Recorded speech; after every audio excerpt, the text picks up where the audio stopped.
morning, ladies and gentlemen. It's your boy X-Men 1991 coming to you back again with another rant of one of my lists. This list, I'm going to reveal to you my top 10 superstars of the Attitude Era. I meant to do this last night, but I was tired as hell watching last night's NFL Thursday night football game between the Vikings and the Rams, and last night's NBA game between the Spurs and the Mavericks. So I didn't get a chance to do this. It's been 6 years since I started doing rants about my favorite matches and segments of the Attitude Era, reminiscing big anniversaries of those matches and segments. And if you're asking who are my Attitude Era rants revolved around, of course my Attitude Era rants revolve around The Rock and Stone Cold Steve Austin, since they are the two biggest names of that company. And of course they're my favorite wrestlers of all time from my childhood. These two to me are like the Tupac and Biggie of professional wrestling, or the Jay-Z and DMX of professional wrestling. That's who my Attitude Era rants revolve around. But they also revolve around other superstars besides The Rock and Stone Cold Steve Austin. So, without further ado, let's take a look at my list of my top 10 Attitude Era superstars. As a matter of fact, I don't got to look at the list. I'm just going to read to y'all the honorable mentions. The honorable mentions goes to the Hardy Boys, Tess and Albert, Too Cool, Mark Henry, Edge and Christian, the late Big Boss Man, the late British Bulldog, Ken Shamrock, Chris Jericho, Kai and Tai, the Mean Street Posse, Paul White, and the Radicals, minus Chris Benoit. He's disqualified for being on my list. Also, shout out to Mike Henry, Yusuke Knight, and Juggalo Jigsaw Reaction. Anytime I upload an Attitude Era video, a link to their YouTube pages will be in the description down below. Starting off at number 10, I got Rikishi. Now, Rikishi came to the WWE back when it was WWF in 1992, but I didn't start watching the company until like around the late 90s when the Attitude Era existed. He returned to the company in 1998 as Rikishi Fatu, but he dropped his last name from his wrestling name when he became tag team partners with Too Cool, Grandmaster Sexay, and Scotty 2 Hotty. And of course, he turned heel when he was the victim of running over Stone Cold Steve Austin with a car at the 1999 Survivor Series, which ruined what would have been the biggest match of that era, a triple threat match for the WWF title between The Rock, Stone Cold Steve Austin, and Triple H. Rikishi is a one-time Intercontinental Champion. He's a former Tag Team Champion, a former World Tag Team Champion, and he's a WWE Hall of Famer class of 2015. All the superstars of the Attitude Era on my list, they're all in the Hall of Fame, except for two. My number 10 is Rikishi. And we all know he has a bunch of family members in the wrestling business, including his sons Solo, Sakura, and Jimmy and Jay Uso, as well as Roman Reigns, The Rock, and his late brother Umaga. Coming in at number 9, I have D'Lo Brown. D'Lo Brown is without a doubt one of the most underrated wrestlers of all damn time. He became a member of the Nation of Domination with The Rock, Ron Simmons, and Mark Henry before he went solo. D'Lo Brown is a 4-time European champion and a 1-time Intercontinental champion. And it sucks that he never got the push that he deserves. This dude right here, man, and he has yet to be inducted into the WWE Hall of Fame. Number 9, D'Lo Brown. Number 8, I could have put these guys a little bit higher than number 8. The Dudley Boys, the greatest tag team in the history of professional wrestling. These guys have won 23 tag team titles. 23. They've won the ECW Tag Team Championship, the WCW Tag Team Championship, the WWE Tag Team Championship, the All Japan, New Japan Tag Team Championship, and of course the TNA Tag Team Championship. And we all thought that they would never make it as singles wrestlers. They separated in the early 2000s during the first WWE draft, where they drafted Bubba Ray to Raw and Devon to SmackDown. They were 29 and 30 years old when they started separating in 2002. Hell, they did the same thing with the APA. They split apart in 2002, where they drafted Ron Simmons to SmackDown and Bradshaw to Raw. As singles competitors, Devon is a two-time TNA television champion, and Bubba Ray or Bully Ray is a two-time TNA World Heavyweight Champion. And they're both into the WWE and TNA Hall of Fame. And they're best known for their catchphrase, where Bubba Ray tells Devon, get the tables. And this year, they will be inducted to the Hardcore House Hall of Fame. They will be.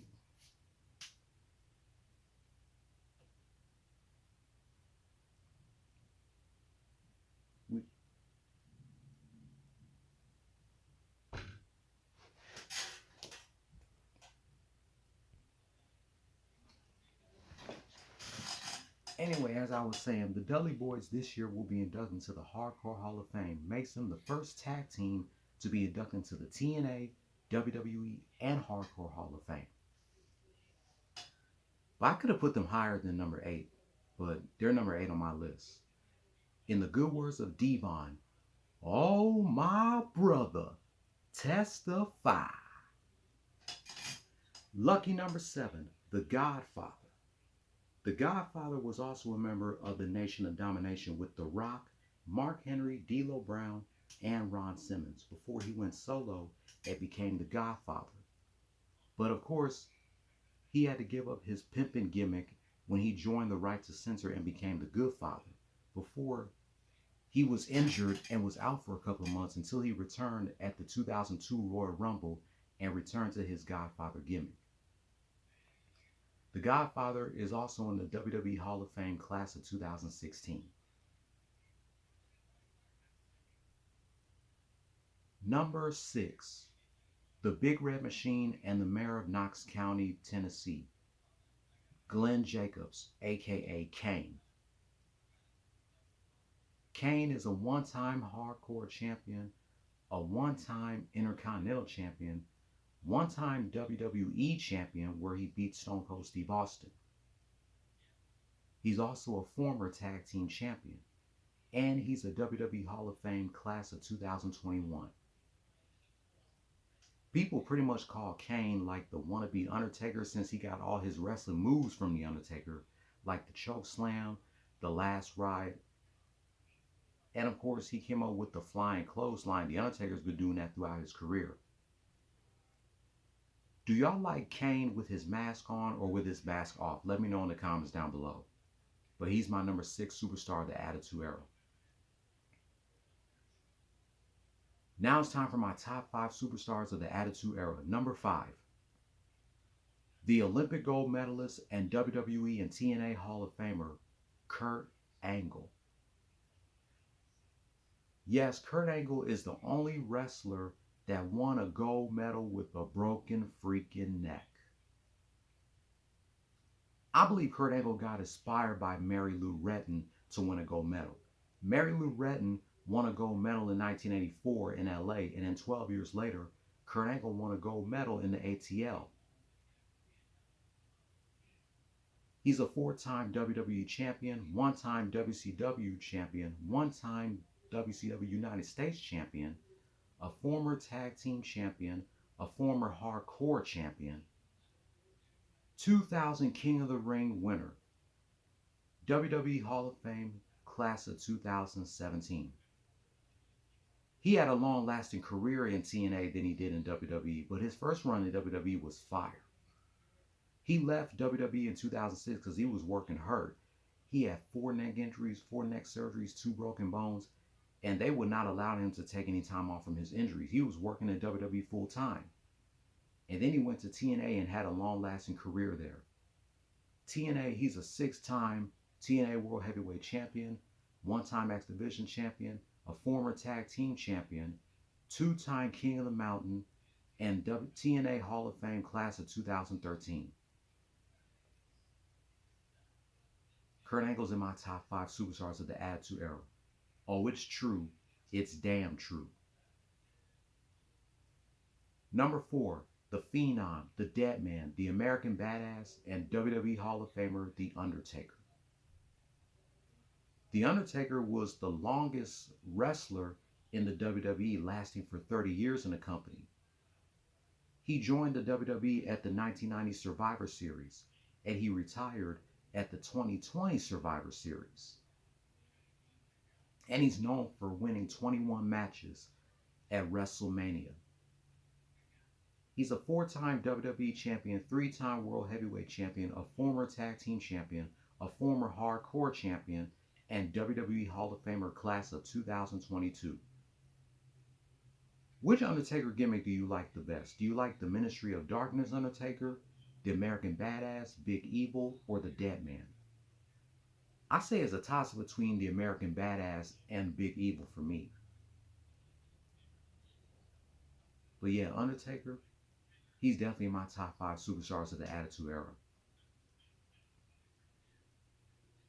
Number 3, the Cerebral Assassin, the Chief Operating Officer of the WWE, the King of Kings, and WWE Hall of Famer, the Game Triple H. Or should I say, the Chief Content Officer of the WWE. Triple H was a ruthless ass motherfucker in the Attitude Era, which is the reason why I have him in the top 3.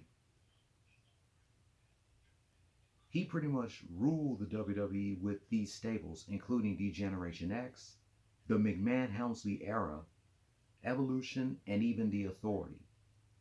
But my favorite stable that Triple H was in was, of course, aside from DX, the McMahon-Helmsley faction. When he ran the McMahon-Helmsley faction back in 2000, The Rock and the superstars that they had on the roster didn't do what the fuck Triple H and them told them to do. They pretty much defined authority from the McMahon-Helmsley era. And I like Triple H better as a heel than a babyface in the Attitude Era, to be honest with you. Triple H is a 9-time WWE champion, a 5-time World Heavyweight champion, a 5-time Intercontinental champion, a former tag team champion, 2-time Royal Rumble winner, 1997 King of the Ring winner, and WWE Hall of Famer class of 2019 as a member of D-Generation X. He is the game, and he's that damn good. I believe you all know who's my number 2 and my number 1 Attitude Era superstar.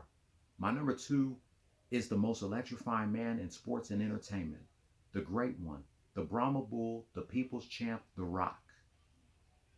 8-time WWE champion, 2-time Intercontinental champion, 5-time tag team champion, 2000 Royal Rumble winner, and he has yet to be inducted into the WWE Hall of Fame. He came into the company in 1996 as a heel at Survivor Series as Rocky Maivia. And then he changed his wrestling name to The Rock when he became a member of the Nation of Domination. He won his first WWE Championship at Survivor Series in 1998 at 26 years old, becoming the youngest champion in WWE history. And he headlined WrestleMania main event 3 times against Stone Cold Steve Austin at WrestleMania 15, 17, and 19.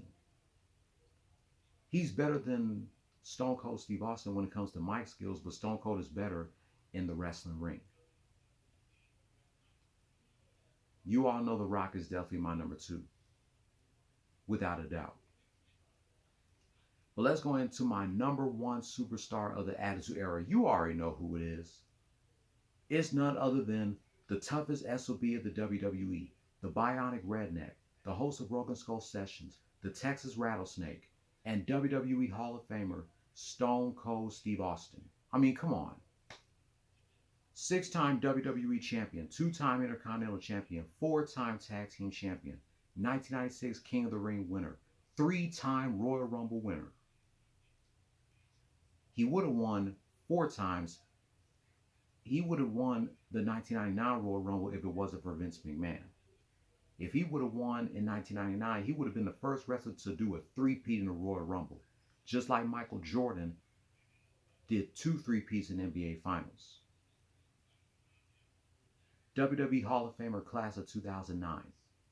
headlining WrestleMania at the main event against The Rock 3 times, and he's 6-2 at WrestleMania. That enough justifies why he's not only number one on this list, but the greatest wrestler of all time. I'm not going to spend more time talking about this because it's indisputable why he's number one on my list of the greatest superstars of the Attitude Era and the greatest wrestler of all time, in my personal opinion. But that concludes my top 10 superstars of the Attitude Era list. If you agree or disagree, feel free to let me know in the comments down below. Who are your top 10 superstars of the Attitude Era? Or your top 5? Who is your number 1? My next list I'm going to review is my top 20 shows of 2004. But next Friday in Season 5, Part 43 of my Beavis and Butthead Daria and Celebrity Deathmatch rant, I'm going to reveal my top 10 MTV cartoons of the 90s. And my top 10 racing games is also coming soon. Anyway, like, comment, share, subscribe, hit the notification bell for my next Attitude Era rant, which is later on today, reminiscing 25 years of The Rock and Stone Cold Steve Austin versus the New Age Outlaws from the October 25th, 1999 edition of Raw is War. Play stupid games, win stupid prizes. No more talk. If you smell what The Rock is cooking. And that's the bottom line, 'cause Stone Cold said so.